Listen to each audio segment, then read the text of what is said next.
Let's return to look at the lesson that we were examining in the previous portion of this online course. If you'll remember back, that lesson began with a warm-up where students reviewed contractions. They then moved into the foundational skills portion of the lesson where they reviewed the basic code spellings for O, spelled O consonant E, and U, spelled U consonant E.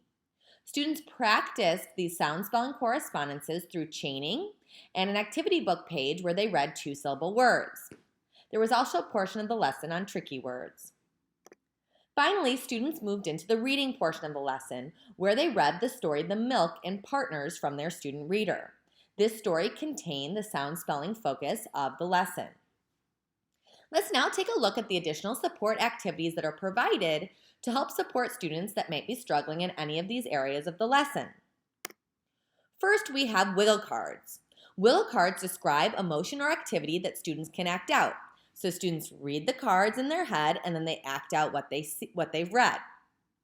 This would help students that struggled with the reading portion of the lesson. Since they were struggling reading words that contain the sound spelling focus of the lesson in a connected text, it would be helpful for them to practice reading fluently and accurately sentences that contain the sound spelling focus. For students who needed help with contractions, there's two activities provided in the additional support section. One is called Moonshot and the other is called Contractions Matchmaker. As you can see, these activities require some resources. If you look at the first bullet point, you will see activity page TR 2.1 written in bold. There are other activity pages that are required for this activity as well. In order to find these, you'll need to go to the teacher resource section of your teacher guide. Let's take a look at that now. This is the online version of the teacher guide. As you can see, the additional support activity pages are clearly labeled.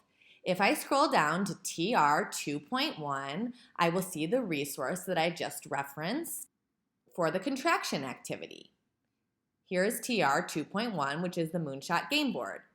If I continue to scroll down, you will see that all of the resources for the additional support activities are provided in this section of the teacher guide.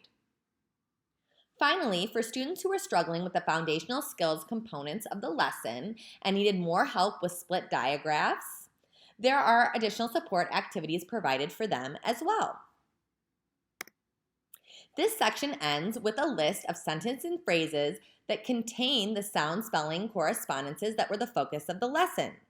These can be used at the end of small group time or at the end of another center if students finish early. One idea is to write these sentences on the board and students have to read them independently and illustrate them.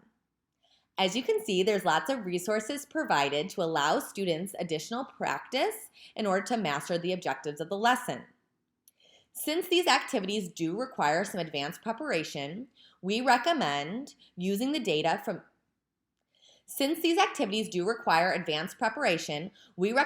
analyzing the data from your first day of skills instruction and then using that data to plan for small group instruction for the next day. This way, your small group instruction is reinforcing what students have learned the previous day.